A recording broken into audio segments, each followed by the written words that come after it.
Ito ang GMA Regional TV News. Balita sa Luzon mula sa GMA Regional TV. Pinagnakawan ng isang eskwelahan sa Guagua, Pampanga. Chris, ano ang nakuha ng suspect? Connie, nahuli kam ang pagtangay ng isang lalaki sa TV ng eskwelahan na gamit pa man din sa pagtuturo ng mga guro. Yan at iba pang mainit na balita hatid ni Jeric Pasilyao ng GMA Regional TV.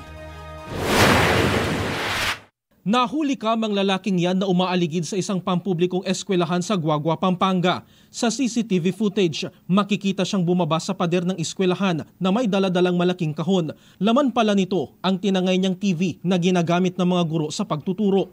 Sa aming pag-iimbestiga, dumaan yung suspect doon sa likod ng eskwelahan sa may siwang. Nung nakapasok na siya, dumaan sa bubong. Sinira po niya yung bubong, kisame at nakapasok siya. Naaresto ang suspect na nasa kustodiya na ng pulisya. Nahulihan din siya ng iligal na droga. Ayon sa Guagua Police, nasangkot na rin ang suspect sa iba pang insidente ng pagnanakaw kahit noong minor de edad pa siya. Nasa watchlist din siya ng pulisya dahil sa iligal na droga. Sinampahan ng mga kaukulang kaso ang suspect na walang pahayag.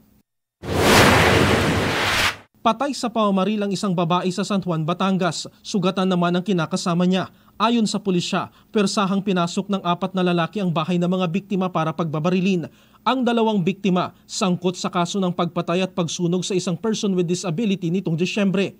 Nakakulong na sila sa reklamong murder pero nakalaya matapos iutos ng piskalya. Itinanggi naman ng pulisya na paghihiganti sa pagkamatay ng PWD ang motibo sa pamamaril. Sabi kasi ng nakaligtas na biktima, may nakaaway sila sa isyu ng lupa. Tukoy na ng pulisya ang pagkakakilanlan ng 3 sa mga sospek at tinutugis na.